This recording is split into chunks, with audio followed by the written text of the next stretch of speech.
بسم الله الرحمن الرحيم.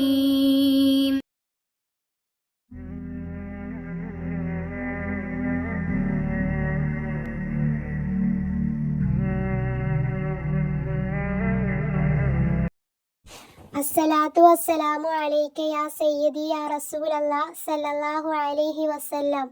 ഇൻഷാ അല്ലാഹ് ഇന്ന് ഞാൻ പറയാൻ പോകുന്നത് സൂറത്തുൽ കാഫിറൂൻ സൂറത്തിന്റെ മഹത്വത്തെ കുറിച്ചിട്ടാണ്. ഇൻഷാ അല്ലാഹ് അല്ലാഹു സുബ്ഹാനഹു വ തആല സ്വീകരിക്കുമാറാകട്ടെ. ആമീൻ യാ റബ്ബൽ ആലമീൻ. സൂറത്തുൽ കാഫിറൂൻ 109 അധ്യായമാണ് സൂറത്താണ്. ഈ അധ്യായം അവതരിപ്പിക്കാനുണ്ടായ കാരണത്തെക്കുറിച്ച് വന്ന റിപ്പോർട്ടുകളും ചുരുക്കം ഇപ്രകാരമാണ്. ഒരിക്കൽ ചില ഖുറൈശി പ്രമാണിമാർ നബി സല്ലല്ലാഹു അലൈഹി വസല്ലമ തങ്ങളുടെ അടുക്കൽ വന്നുകൊണ്ട് ഇപ്രകാരം പറഞ്ഞു: മുഹമ്മദേ, തന്റെ ദൈവത്തിനെ ഒരു കൊല്ലം ഞങ്ങൾ ആരാധിക്കാം. ഞങ്ങളുടെ ദൈവങ്ങളെ നീയും ഒരു കൊല്ലം ആരാധിക്കുക. നിന്റെ ദൈവമാണ് സത്യമെങ്കിൽ അതിൽ ഞങ്ങൾക്കും ഞങ്ങളുടേതാണ് സത്യമെങ്കിൽ അതിൽ നിനക്കും ഭാഗങ്ങളാകാമല്ലോ. അത് കേട്ടപ്പോൾ നബി സല്ലല്ലാഹു അലൈഹി വസല്ലമ തങ്ങൾ പറഞ്ഞു: അല്ലാഹുവിനോട് മറ്റൊന്നിനെ പങ്കു ചേർക്കുന്നതിൽ നിന്ന് അവനോട് ശരണം തേടുന്നു എന്ന്. പരിശുദ്ധമായ ഖുർആനിന്റെ 4-ൽ ഒന്നാണ് സൂറത്തുൽ കാഫിറൂൻ എന്നത് മുത്തുനബി സല്ലല്ലാഹു അലൈഹി വസല്ലമ തങ്ങൾ നമ്മെ പഠിപ്പിച്ചിട്ടുണ്ട്. ഒരു പ്രാവശ്യം സൂറത്തുൽ കാഫിറൂൻ ഓതിയാൽ പരിശുദ്ധ ഖുർആൻ 4-ൽ 1 ഓതിയതിന്റെ കൂലി കിട്ടും എന്നാണ് അർത്ഥം.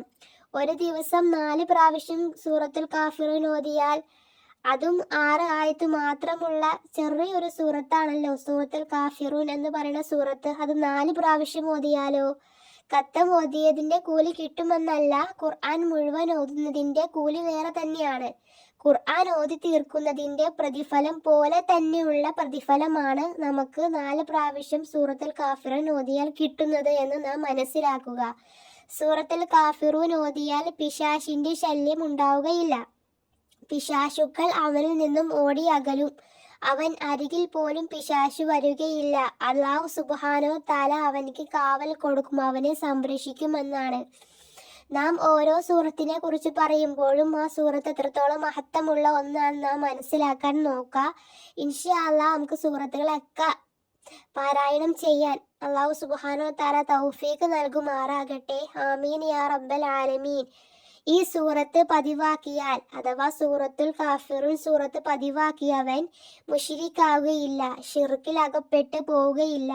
മഹാനായ ഇബ്നു അബ്ബാസ് റളിയല്ലാഹു അൻഹു പറഞ്ഞു: പിശാചിന് ഏറ്റവും കൂടുതൽ ദേഷ്യമുള്ള സൂറത്താണ് സൂറത്തുൽ കാഫിറൂൻ എന്ന് പറയുന്ന സൂറത്ത്. സൂറത്തുൽ കാഫിറൂൻ ഓതുന്ന ആളുകളുടെ അരികിലേക്ക് പിശാച് വരികയില്ലെന്നാണ് അർത്ഥം. എല്ലാ ഷർറും എല്ലാം അടങ്ങിയാൽ നിന്നിട്ടൊക്കെ നമുക്ക് ഈ ഒരു സൂറത്ത് കാവലുണ്ടാവും. അല്ലാഹു സുബ്ഹാനഹു തആല നമ്മൾ ആ സൂറത്ത് ചൊല്ലുന്നവർക്ക് കാവലുണ്ടാവും എന്നാണ്. നബി സല്ലല്ലാഹു അലൈഹി വസല്ലമ തങ്ങൾ പറഞ്ഞു: ഷിർക്കിൽ നിന്ന് രക്ഷപ്പെടാനുള്ള മാർഗം പറഞ്ഞു തരട്ടെ എന്ന് സ്വഹാബത്തിനോട് ചോദിച്ചപ്പോൾ സ്വഹാബത്ത് സമ്മതിച്ചു. സ്വഹാബത്ത് ആകാംക്ഷയോട് കൂടി കാത്തിരിക്കുകയാണ്. റസൂലുള്ളാഹി സ്വല്ലല്ലാഹു അലൈഹി വസല്ലമ തങ്ങൾ പറയാൻ പോവുകയാണ്: നിങ്ങൾ കിടക്കാൻ പോകുന്ന സമയത്ത് സൂറത്തുൽ കാഫിറൂൻ ഓതിയിട്ട് ശരീരം ആ സകലം തടവുന്നത് നല്ലതാണ്. പൈശാചികമായ ബുദ്ധിമുട്ടിൽ നിന്നും രക്ഷപ്പെടാൻ ഒരു നല്ല രൂപം കൂടിയാണ് ഈ ഒരു നമുക്ക് ശൈത്താനിയത്തെ രാത്രി പേടി സ്വപ്നങ്ങൾ കാണുന്ന ശൈത്താനിയത്തെ ഇടങ്ങിയവർക്കൊക്കെ നിന്നൊക്കെ രക്ഷ നേടാൻ വേണ്ടിയിട്ട് ഉള്ള സൂറത്ത്. അതുകൊണ്ട് നമ്മൾ സൂറത്ത് ഓതിയിട്ട് കയ്യിലേക്ക് ഊതിയ ശേഷം നമ്മുടെ ശരീരം മൊത്തം തടവുന്നത് ഇങ്ങനെയുള്ള പിശാചികമായ ഷർറിൽ നിന്ന് രക്ഷപ്പെടാൻ സഹായിക്കുമെന്നാണ്. കാഫിറൂൻ സൂറത്ത് ഓതിയിട്ട് കയ്യിലേക്ക് ഓതിയതിനു ശേഷം ശരീരം സകലം തടവുന്നത് നല്ലതാണ്. സൂര്യൻ ഉദിക്കുന്ന സമയത്ത് സൂറത്തുൽ കാഫിറൂൻ ഒരാൾ പതിവാക്കിയാൽ അന്നത്തെ ദിവസം യാതൊരു ഷർറും ഒരു വിപത്തും മുസീബത്തും അവന് ഉണ്ടാവുകയില്ല എന്നാണ് അർത്ഥമെന്ന് മഹാന്മാർ രേഖപ്പെടുത്തി വച്ചിട്ടുണ്ട്. നാം മനസ്സിലാക്കുക സൂറത്തുൽ കാഫിറൂൻ എത്രത്തോളം മഹത്വമുള്ള സൂറത്താണ് എന്ന്. മക്കളൊക്കെ രാത്രി കിടന്ന് കരച്ചിലൊക്കെ ഉണ്ട്, ശൈത്താനിയത്ത് ഷർറ് ഇടങ്ങേറ് കൊണ്ടിട്ട്. അപ്പോൾ അവർക്കൊക്കെ ഇതുപോലെ നമ്മൾ ഊതിയിട്ട് അവരുടെ മേൽ സകലം തടവി കൊടുക്കുകയാണെങ്കിൽ ഇങ്ങനെയുള്ള ഷർറിൽ നിന്നൊക്കെ നമ്മളെ അല്ലാഹു സുബ്ഹാനഹു തആല രക്ഷിക്കും എന്നതാണ്. ഇൻഷാ അല്ലാഹ് അല്ലാഹു സുബ്ഹാനഹു തആല നമുക്കൊക്കെ എല്ലാ സൂറത്തുകളും പതിവാക്കാനും ഒക്കെ തൗഫീഖ് നൽകുമാറാകട്ടെ. എല്ലാ ഇടങ്ങേറിൽ നിന്നും എല്ലാ മുസീബത്തിൽ നിന്നും നമ്മളൊക്കെ റബ്ബ് കാക്കുമാറാകട്ടെ. ആമീൻ യാ റബ്ബൽ ആലമീൻ. ദുആ വസിയത്തോടെ ഇൻഷാ അല്ലാഹ്.